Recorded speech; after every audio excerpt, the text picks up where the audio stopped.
2 ಹಾಗಲಕಾಯಿ ತಗೊಂಡು ಈ ಥರ ಮಾಡಿ, ತುಂಬ ಸುಲಭ, ಚೆನ್ನಾಗಿರುತ್ತೆ.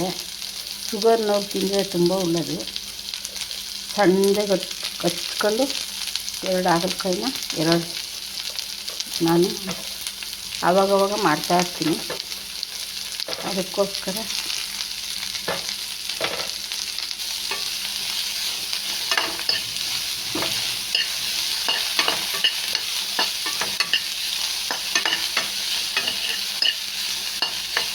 ಸ್ವಲ್ಪ ಎಣ್ಣೆ ಹಾಕಿ ಹುರಿಬೇಕು.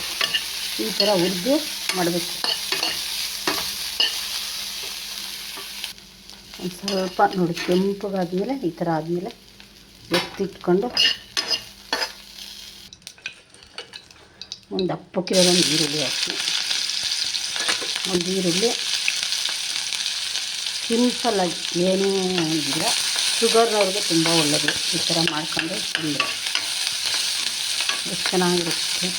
ಅನ್ನಕ್ಕೋ ಹಿಟ್ಟಿಗೋ ತಿನ್ಬೋದು.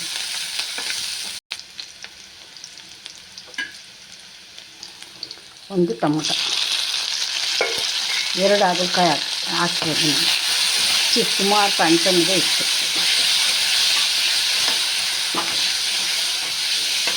ನಮ್ಮ ಗಿಡದಲ್ಲಿ ಬಿಟ್ಟಿತ್ತು, ಅದನ್ನು ಹಾಕಿ ಮಾಡ್ತಾರೆ.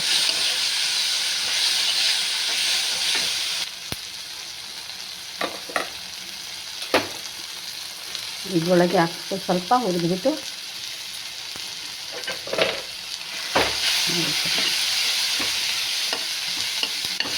ಬೇಕು ಅಂದರೆ ಹುಣಸೆಹಣ್ಣು ಹಾಕಿ, ನಿಮ್ಮ ಇಷ್ಟ. ಚೂರು ಹುಣಸೆಹಣ್ಣು ಹಾಕಬೇಕು.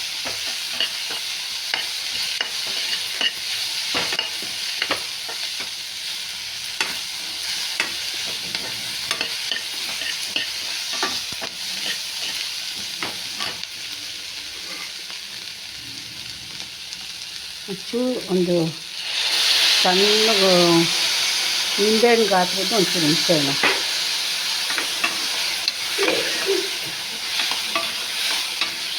ಹಾಗಲಕಾಯಿಗೆ ಹುಳಿ ಬಿಟ್ಟರೆ ಚೆಂದ. ಬೇಳೆ ಸಾರು ಮಾಡ್ತೀರಲ್ಲ, ಅದೇ ಖಾರದ ಪುಡಿ ಸ್ವಲ್ಪ ಹಾಕಿ, ಚೆನ್ನಾಗಿರುತ್ತೆ. ಅದೇ ಸಾಕು, ನಿಮ್ಗೆ ಎಷ್ಟು ಖಾರ ಬೇಕೋ ಅಷ್ಟು. ಸ್ವಲ್ಪ ಹೆಚ್ಚಿಸ್ತಕ್ಕಂಥ